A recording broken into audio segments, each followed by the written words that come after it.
জানেন তো বন্ধুরা, ফ্রিজে কয়েকটা মুসাম্বি লেবু পড়েছিল। কত করে বললাম বাচ্চাদের খেতে, কিছুতেই খেলো না।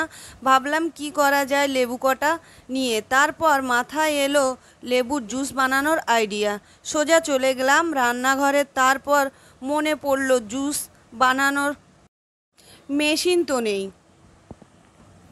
তারপর কি করলাম দেখে নিন আপনারা নিজের চোখে। মাত্র 5 মিনিটে বানিয়ে নিয়েছি। আসসালামু আলাইকুম। তো আমি ফ্রিজ থেকে 5টা লেবু নিয়ে নিয়েছি। এরপর লেবুর সাইডের অংশ দুদিক থেকে কেটে বাদ দেব।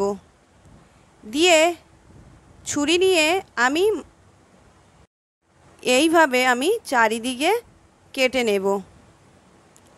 চারিদিকে কেটে নেওয়ার পরে এর খোসা ইজিভাবে ছেড়ে যাবে। অবশ্যই খোসাগুলো ছাড়িয়ে এর ভিতরে যে সাদা অংশগুলো থাকে এই সাদা লেয়ারগুলো অবশ্যই করে ছাড়াতে হবে, না হলে কিন্তু জুস একদম তিতো লাগবে। তাই আমি চারিদিক থেকে এগুলো ছেড়িয়ে নিয়ে এরপরে সাদা অংশগুলো ছুরি দিয়ে আমি একদম ভালো করে পরিষ্কার করে নেব। সাদা অংশ কোনো মতে রাখা যাবে না। সাদা অংশগুলো আমি ছেড়িয়ে নিচ্ছি।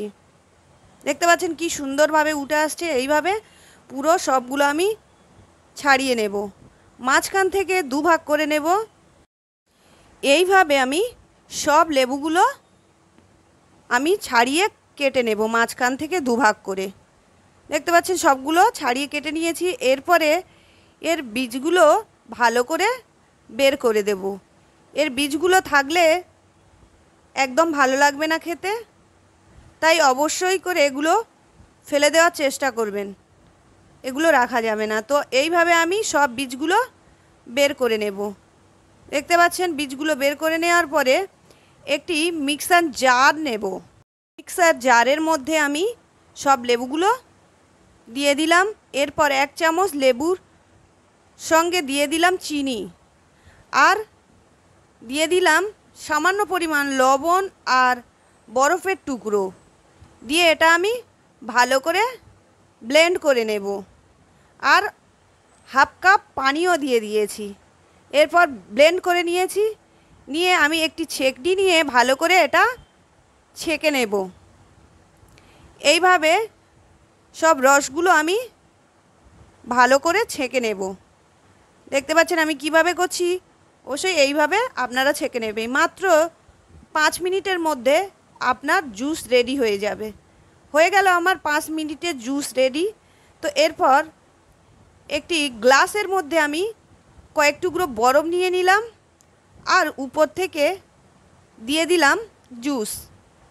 তো এই মুসাম্বির জুস কার কার ভালো লাগে অবশ্যই কমেন্ট করে জানাবেন। আর এই জুসগুলো খুব উপকার।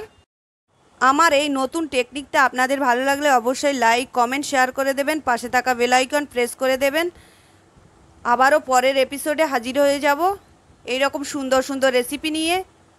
আজকের এই পর্যন্ত। আল্লাহ হাফেজ।